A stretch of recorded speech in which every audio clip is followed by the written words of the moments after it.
Hello, সবাই ভালো আছেন নিশ্চয়ই। আজকে আরেকটা রান্না নিয়ে এলাম। তো আজকে রান্নাটা হচ্ছে ঝিঙা।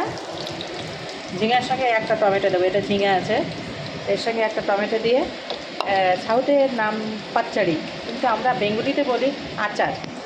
ডেলি আচার, ডেলি খাওয়ার জন্য মানে আজকে রান্না করব, আজকেই খাওয়া হয়ে যাবে। আমি এর মধ্যে রসুন দিয়েছি, জিরা, শুকনো লঙ্কা, একটা কাঁচা লঙ্কা দিয়ে একটু ভেজে নিয়ে আমি এই ঝিঙাটা দিয়ে দেবো। ঝিঙাটা দিয়ে দিলাম, ঝিঙা ধুয়ে রেখেছিলাম, এটা দিয়ে নাড়বো। কিছুক্ষণ নাড়ার পরে ঝিঙাটা যখন একটু বয়স মতো হয়ে যাবে, তার মধ্যে একটা টমেটো কেটে দেবো। টমেটো না দিলেও হয় বন্ধুরা, কিন্তু একটু টকটাক ভালো লাগে। তো এটার মধ্যে টমেটোটা দেবো, এটা একটু বয়েল হয়ে গেলে। বন্ধুরা এই দেখুন, একটু জল জল বেরিয়েছে।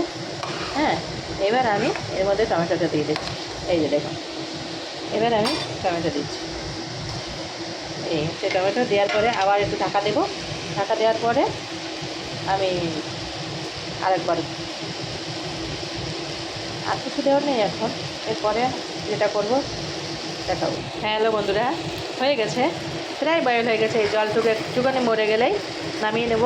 নিয়ে একটু পাতা দিয়ে হোক আর সামান দিয়ে হোক একটু করে নেবে। তখন বন্ধুরা একটু একটা কাঁচা রসুন দেবে।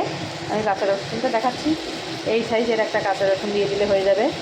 তো এই রসুনটা একটাই দেবো যখন আমি ওটা পেস্ট করবো আর কি, বেশি পেস্ট করা লাগবে না।